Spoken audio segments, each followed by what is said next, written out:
Hi, welcome back to Nessa's Nook. Today I have a new thing. I just made a video and it'll be uploaded and still you can see the mix. But today on Facebook when I was cruising around on one of my breaks, I saw this chocolate chip pudding cookies. Yes. So I'm going to go ahead and make that in my KitchenAid stand mixer.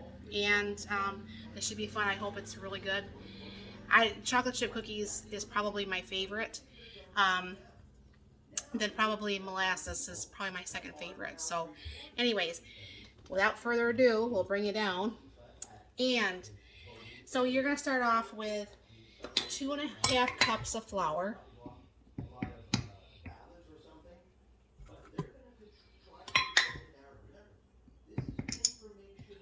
All right, and it's gonna be 1 cup of butter. I actually have that softened.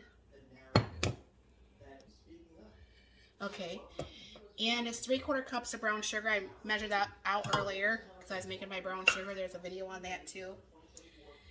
It's going to be 1/4 cup of sugar. And then I actually have my homemade vanilla pie pudding filling, instant pudding filling. So it's going to be a half a cup of that.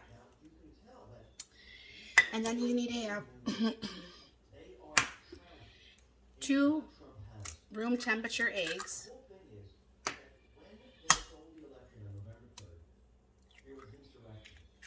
Okay. Sorry. And 1 teaspoon of vanilla. And then 2 cups of, well, you know what? I'm going to start mixing this before I start putting the cookie mixer. And it's going to be 2 cups of chocolate chips. That's almost a whole bag, you know that?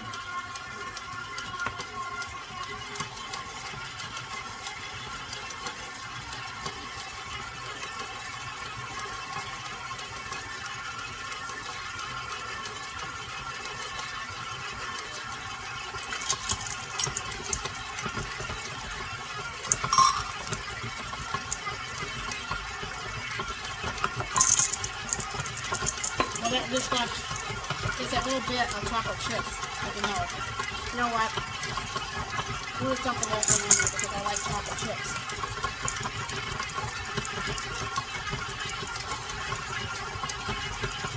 And that works all nice and blended.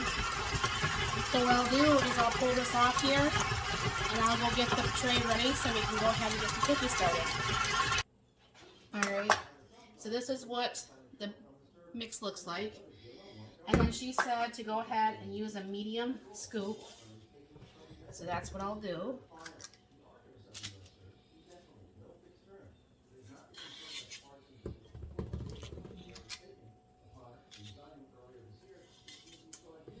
I think those extra chocolate chips are really going to bother me in here.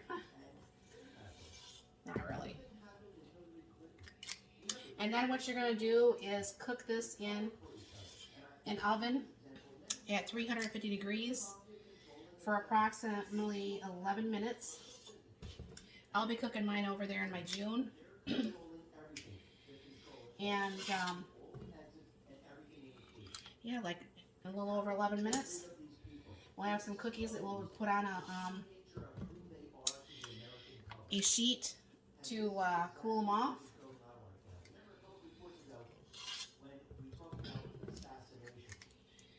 And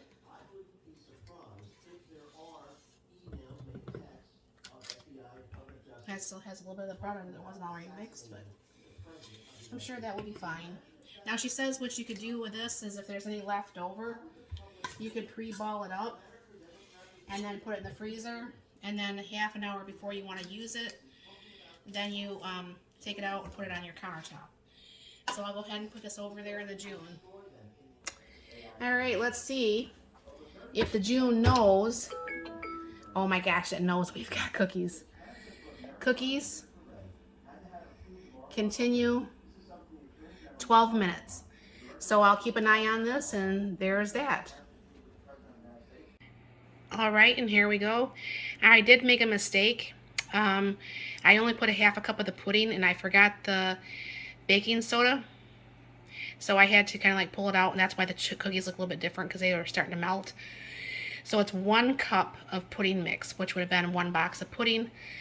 And definitely add the baking soda, or baking powder, excuse me, because I didn't. But I'll put the recipe actually in the description box. Thank you very much for stopping by.